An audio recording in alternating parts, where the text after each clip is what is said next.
gaps even next year that I need to close, because I'm not going to grow.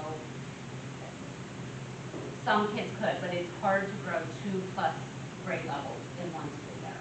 Okay, so the lessons that are put in iReady based on their diagnostic, everybody's pathway is different based on their scores and what they need. Every kid's working towards a typical, and every kid's working towards a stretch growth goal.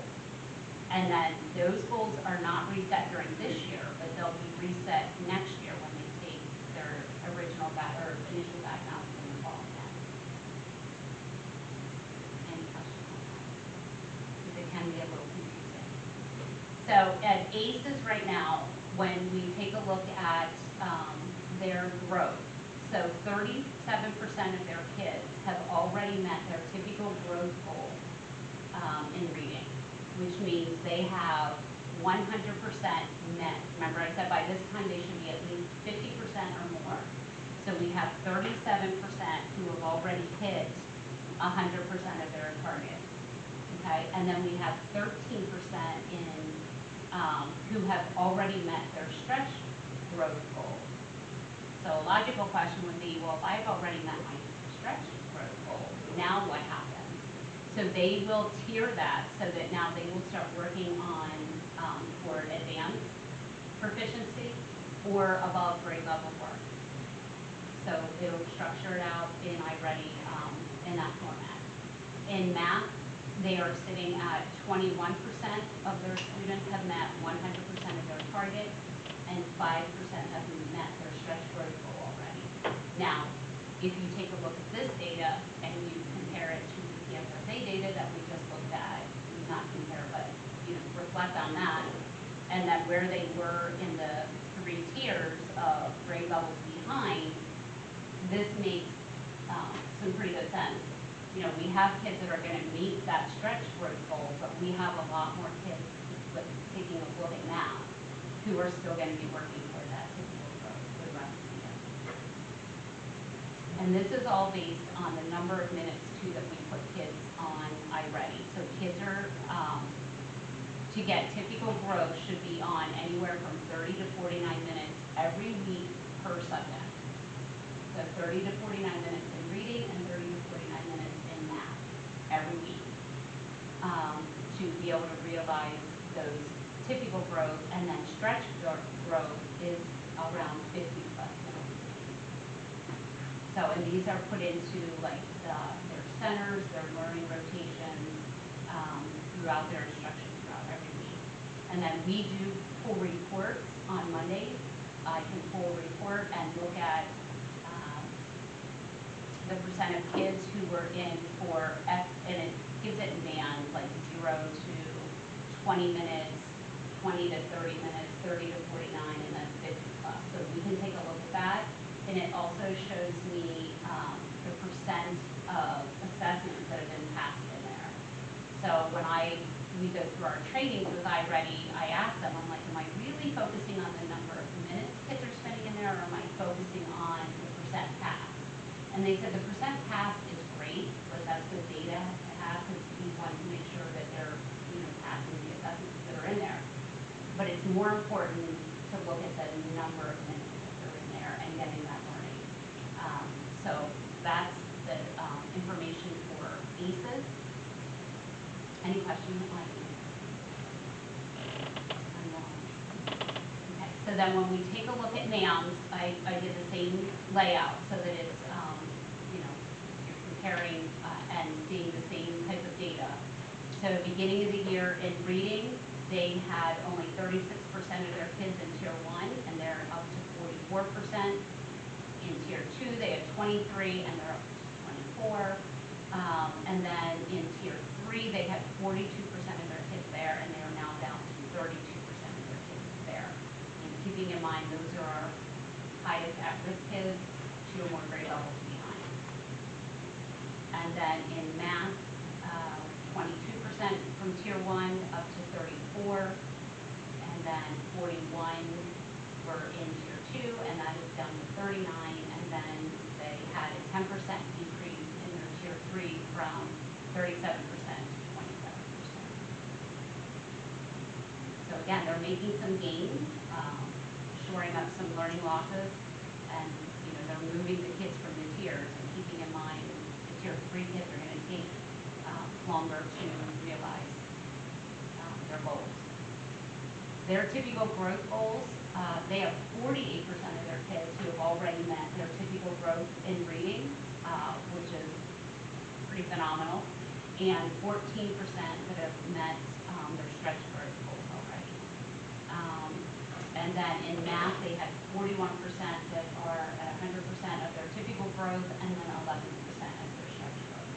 So they are progressing, and again, here I have the minutes out for you. So they can see that.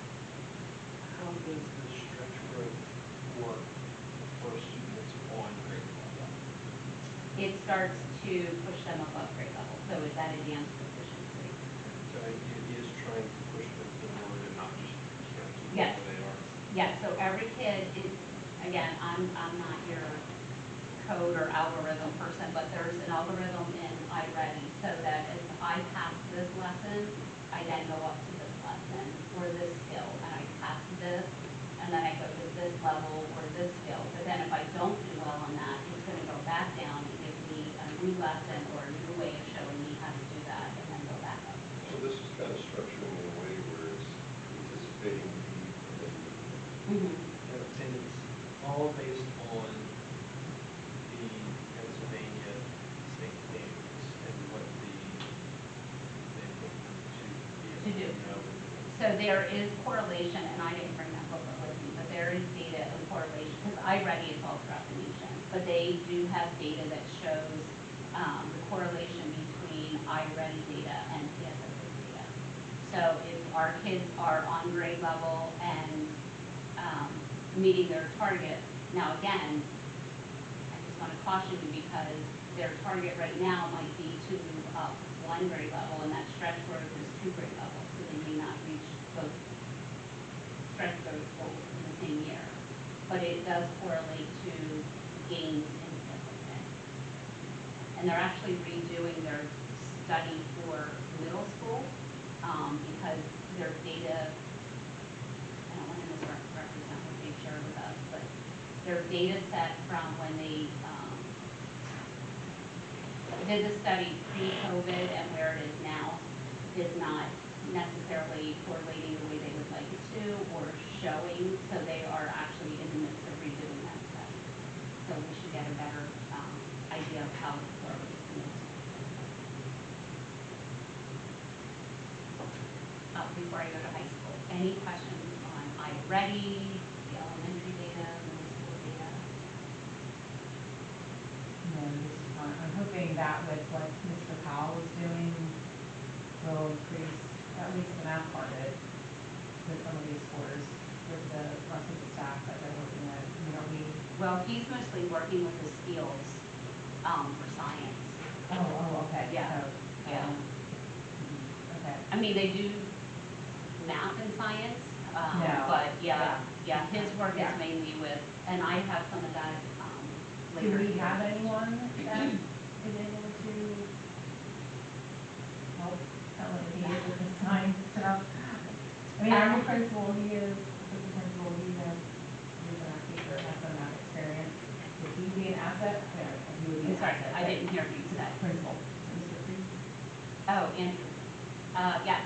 Is that something that he would be able to insight? So I'll share a couple things that we have done so far this year and some things that we are planning on doing, but that is a good thought to take back to the principals to see outside of, like, we have an elementary math interventionist, we have an elementary math coach. The middle school is started extra math last week. But they do not have a math coach. They do have a reading specialist. So when we take a look at the same type of conversation that was in the last committee, like how are we using staff, like that's always a continued conversation. But that is something that we can keep revisiting to see who do we have that can help with some additional math intervention. Yeah, I mean, he has the resources, I mean, he's a math teacher, but see if he'd be able to come alongside and help, middle and high. Who's the English teacher?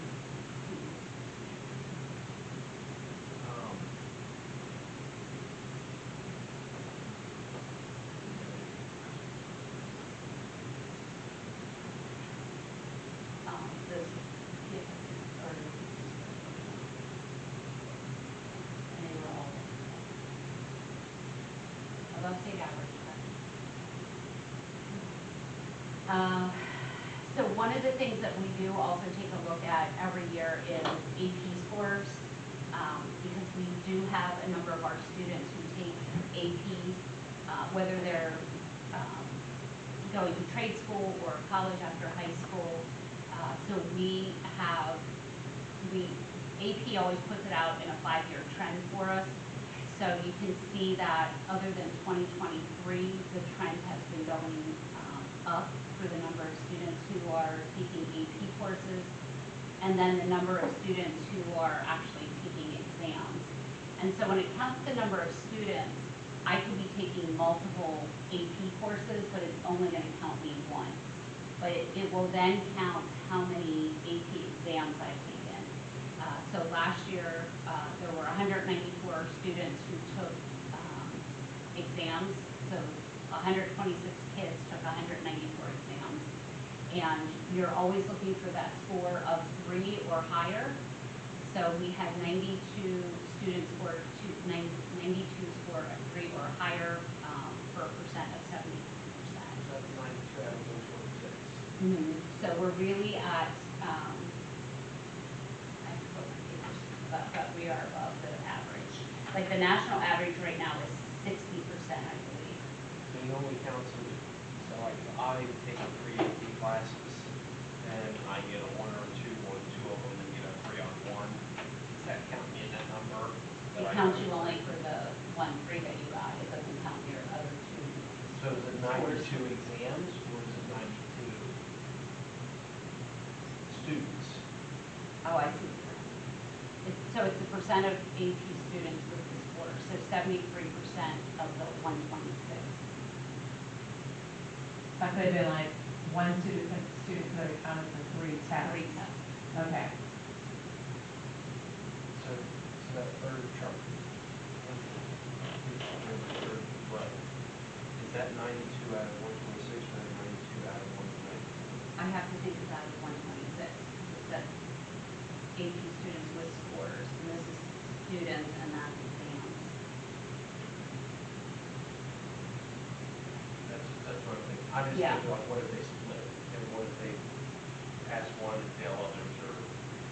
It's, well, you would be counted in that for the one that you pass. So if you would be counted in that percentage of a student who scored at least a 3 or above on at least one exam. So do we know what the number of exams, like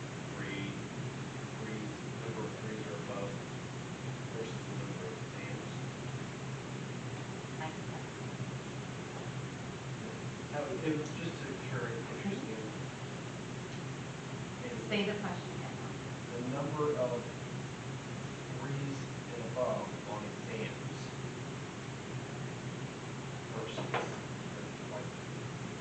Versus the students.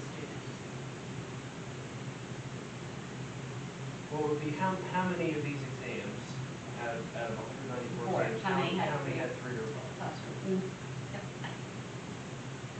Because like, you would think that some students will score 3 or above on all of them, but if some students take multiple APs, And they may be a not, mix. right, yes. It But could they're be still counted in that 92, even if they got a 1 or 2. got a 1 or a 2 on one, but not on another.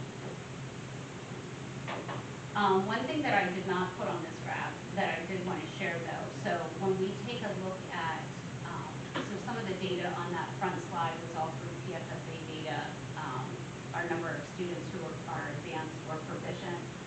At the high school, one of the other data points that they get on their future ready is rigorous courses of study, and it plays into their overall future ready.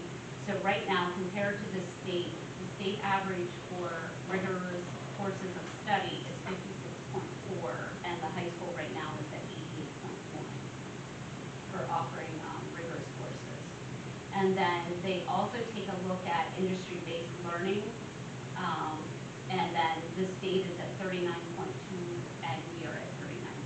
So we are right in line with the state as far as to let those non-competitive exams, certifications, we're right in line with the state.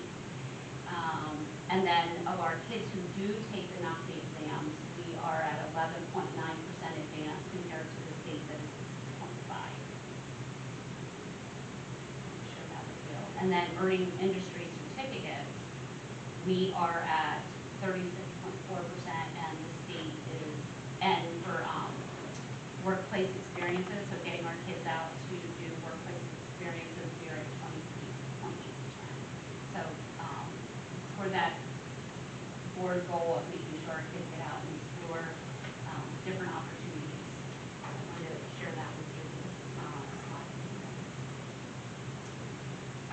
So talking about, taking a look at the beginning, which is our current reality of where our scores are, where our kids were at the beginning of the year, where they are now after their first set of, or their second set of iReady data, and looking at their goals.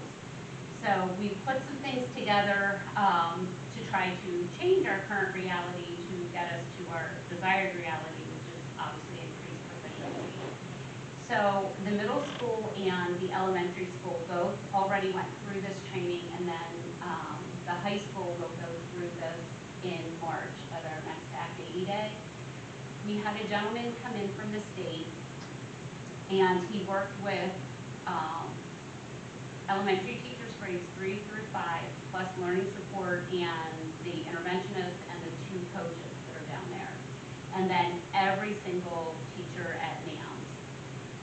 So he spent the Friday that we had in service here, which was like, losing track of my guess, the 17th.